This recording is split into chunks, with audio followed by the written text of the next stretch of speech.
The village in it with a map and a plan. No place too tiny for this determined man. Crossing the counties one by one, you'll see in every English corner a bit of history.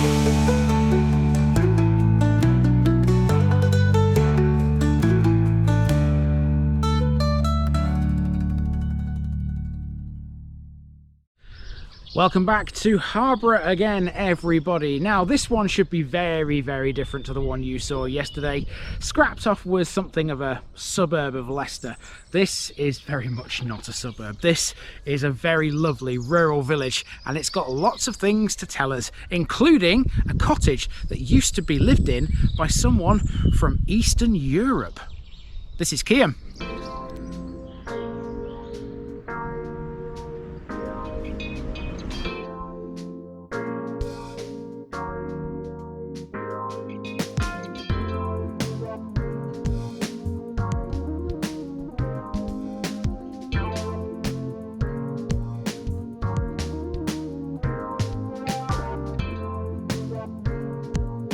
Keyham, key-shaped hill village. Alright, let's keep rolling through Harborough, and as I said yesterday, all this week the villages we're going to are going to get progressively smaller. This one's a big jump down from a suburb like Scraptoft. This is Keyham, which is 7 miles away from Leicester. This is a pretty simple little village based around 3 main roads. Handily too, those roads form a circuit, so the walking route here was dead easy to plan. Lovely. The meaning of the name Keyham is debatable. I've gone with key-shaped hill village, but only because it's the nicest sounding idea. There are several others which we will explore. Although a tiny speck on the Leicestershire landscape, Keyham contains no less than 11 listed buildings, the largest being Keyham Old Hall, dating from the 16th and 17th centuries. Also listed is the Church of All Saints, which features a fleuron frieze below its battlements. The village can also boast a pub called the Dog and Gun, which is a direct reference to the hunting that once took place in the area. Keyham no longer has a school because it closed in 1939, but the old building still stands and we'll catch it on our walk around. Keyham is perhaps known best though for an aircraft accident that happened in 1964. The English Electric Lightning XN723, owned by Rolls-Royce, crashed here after taking off from RAF Hucknall. It was piloted by Dennis Whittam from Watnall, who survived the crash thanks to his ejector seat. We'll tell his story too while we're here. Let's go walking again, keeping an eye to the sky for any other pilots that might have abandoned their aircraft at 5,000 feet. This is Keyham, a Leicestershire village that's been on the map since at least the 11th century. That's when the first record of the place can be found, in the good old Domesday Book. Hey, where would we be without that? Keyham has remained the same as it is today for a number of years. It's effectively based around 3 main roads. They are Main Street, Snow's Lane and Ingersby Road. This is Snow's Lane, a dead end that forms a little arc around the back of Main Street before joining up with it just after a bend northwards. Facilities in Keyham are fairly limited. It has no public transport and the nearest railway station is the main one in Leicester. Aside from a campsite and a caravan park at Longmeadow Farm and a kennels and a cattery on Snow's Lane, Main Street is where you'll find all the other services the place possesses. Snow's Lane is otherwise a residential street mainly, and one of its properties is Nether Hall.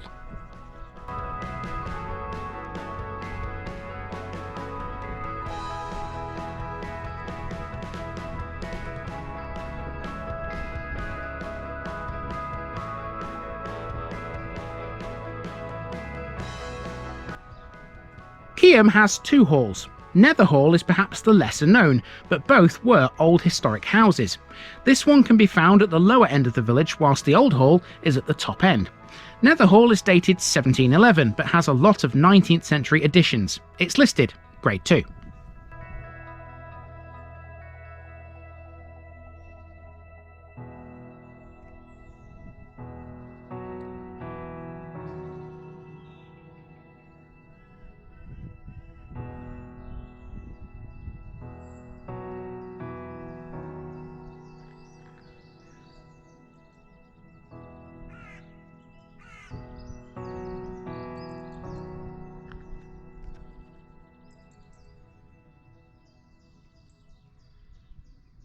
Okay, so Nether Hall stands on an important junction here in Keyham because this is the point where two of the three major roads here meet each other, and it's going to be the end point for us later because we're going to walk around what is a big loop and come back to this point here outside this building.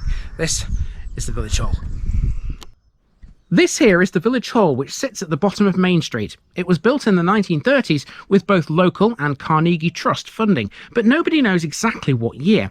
The one that most people can sort of agree on is 1936, but 1930 is also bandied about.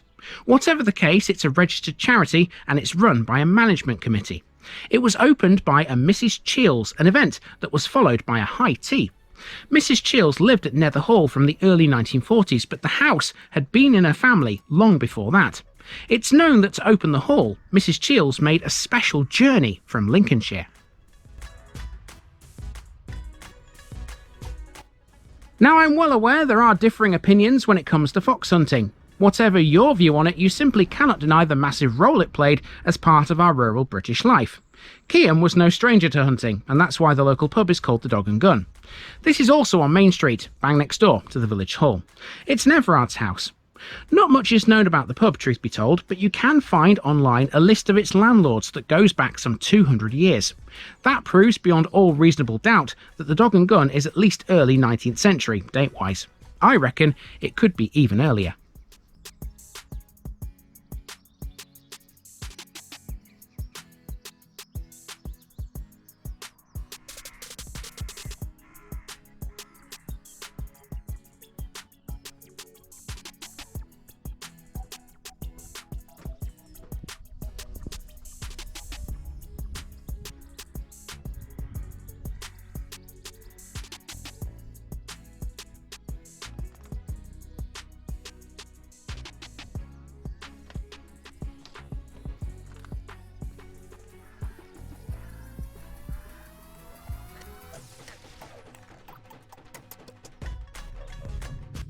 Because Keyham is such a small village, it's not surprising it has no school these days.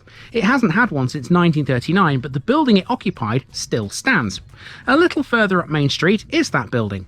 This was a board school that served the village between 1885 and its eventual closure. It had just one single teacher.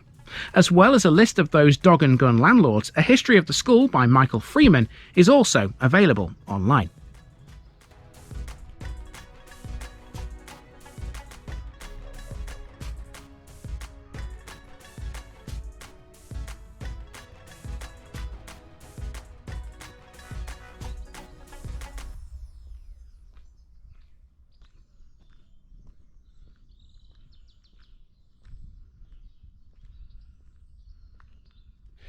Cracking little water pump here outside the church. Let's see if the handle still works. I'm pretty sure it probably won't, but we'll see. Does it move? Oh, it does. How about that? It does still move. No water coming out, of course, because that's probably long since been disconnected. But I imagine this is where Keyham's residents would have got their water from until piped water came along at some point in the past. Opposite this, and opposite the church as well, which we'll talk about shortly, there's the church, is the old post house. That's this building right here. Keyham's Anglican Parish Church is Grade 2 listed. It's dedicated to All Saints. Like the Village Hall, nobody is totally sure of when this originated. Its nave and chancel were probably built in the 13th and 14th centuries, and the tower was added in the 15th. The whole church was restored in the 19th century. It's made of sandstone mainly. There are various memorials throughout the church that commemorate the Woodcock, Woodford and Clayton families, all of whom are long associated with Keyham. Another name that's big here is Miles. We'll learn why in a short while. There's a crypt below the western end of the nave which holds the remains of many of the Miles family. The bell tower houses 3 bells, all recast in 1925. On the tower wall there's a record that says Thomas Woodcock, in his will of 1680, made provision for coal and bread to be given to those in need in the village. This was the beginning of the Keyham Charities, which still exist today. The church forms part of a group benefice with Hungerton, Bilston, Goadby and Skeffington. A service is held here about once a month.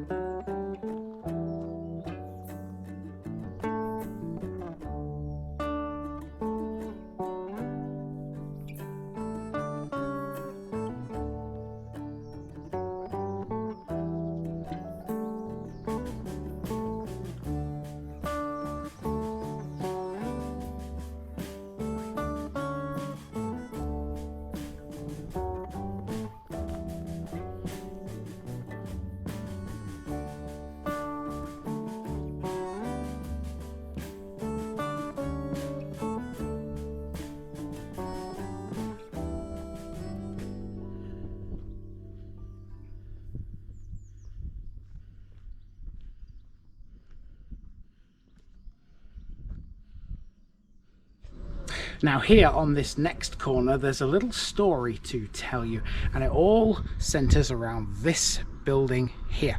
Now that just looks like any normal country cottage, doesn't it? In fact, it's called Corner Cottage because of course it stands on this corner. That's not what it used to be called though. It used to be called something that relates to a city in Eastern Europe. Now we come to a corner where Main Street runs off towards a dead end. On this corner with King's Lane, one of the few minor roads here, is the aptly named Corner Cottage. This is a listed property with an interesting story to tell. During World War II, it was the home of a Czech refugee family, and as such, it wasn't known as Corner Cottage. Instead, it was Prague Cottage. Prague, of course, is the Czech word for their capital city, Prague.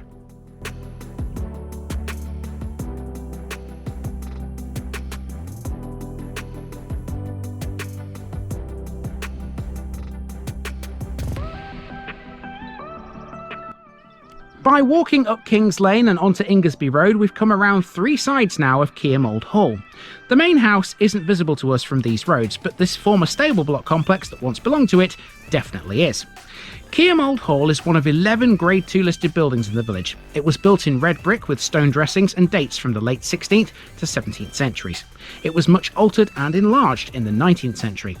Defined as a large detached mansion, it's set back from the south side of Ingersby Road behind this series of converted agricultural structures. The hall is surrounded by open grounds to its south and west, across from which is Main Street and the Church of All Saints. Nobody knows who built the hall, but the best guess would be a member of the Woodcock family. There's numerous documents that make references to them as residents and landowners in Keyham from 1469 to 1739, largely in relation to land transfers and disputes. It's likely that the hall was extended under the ownership of the Miles family, with the 1885 Ordnance Survey map showing a western extension with a canted bay window, enlarged ancillary ranges to the north, and a small detached building with a yard to the east of a glass house. Following the death of Roger Miles in 1880, the house appears to have become redundant because the Miles family purchased Nether Hall instead. Keyham Old Hall was then put out to let until Colonel Hugh Cholmondeley took the hall in the 1890s. His family resided at the hall until the turn of the century, and then it became a hunting lodge or box, again giving the village another connection to the sport. The 20th century saw the Hinks family become its owners, and following Henry Hinks' death, the estate was split up and the house was bought by Aubrey Sharp. It was tenanted out to the Allen family by 1946, who were still residents a decade later. The hall changed hands several times in the late 20th century, being put up for sale in 1976, 1995, and most recently in 2020. Following the sale in 1976, the former stables were divided off and converted into 2 separate dwellings.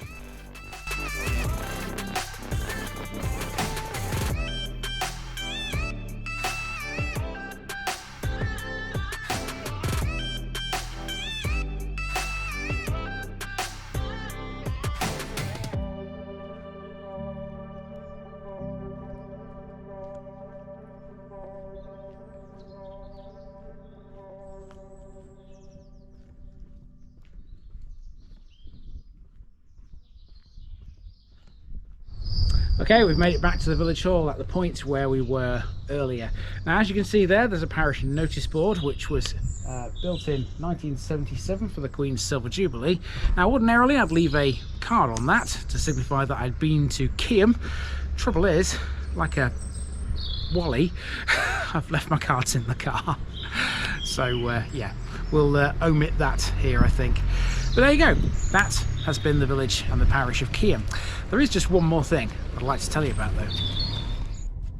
Keyham is perhaps best known for an aircraft accident that happened in 1964.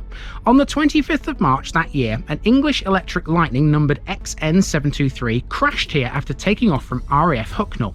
The pilot was 31-year-old Dennis Whittam of Watnall near Nottingham. He survived the crash after deploying his ejector seat at 5,000 feet above the ground. He landed near Houghton on the Hill and walked to the A47 Uppingham Road. There he knocked on the door of the local policeman, a Mr. Tomlinson, whose wife phoned an ambulance and made him a cup of tea before he was taken to Leicester Royal Infirmary. His ejector seat landed in Scraptoft on the Thurmby estate. What makes this story even more remarkable is that 2 other RAF aircraft crashed that day, including a helicopter at RAF Turnhill that killed both pilots. And that's Keyham. What a great little village that one is. So small, but full of all sorts of things of interest. I love this one. I wonder what the next one will bring us. Let's find out tomorrow.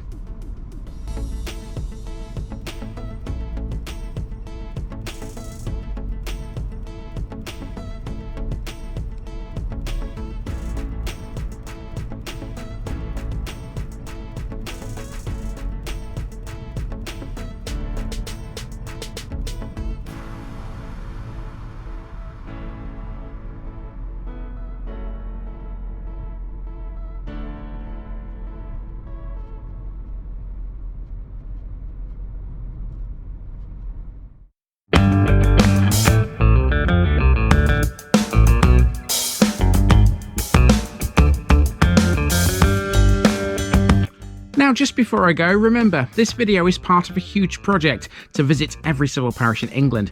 That's more than 10,000. These routes are pre-planned, and due to time constraints, I can't cover every detail or walk down every street. Please don't complain if this video missed something out. I pronounce names how I choose to. I am very aware that local dialect may vary, and I don't take kindly to criticism about this. You've been warned. It's impossible to know everything too. If this video was terrible, make your own. If you're a regular watcher of The Village Idiot, you're not the only one. If you've got a small business, why not use my videos to advertise it? Leave a comment below if you're interested. And finally, thanks for watching this episode, everybody. Give us a like and a subscribe if you've enjoyed this episode, and share it with your friends and relatives. It all helps to keep this mission going. Until next time, I've been Andy, also known as The Village Idiot, and I'm out.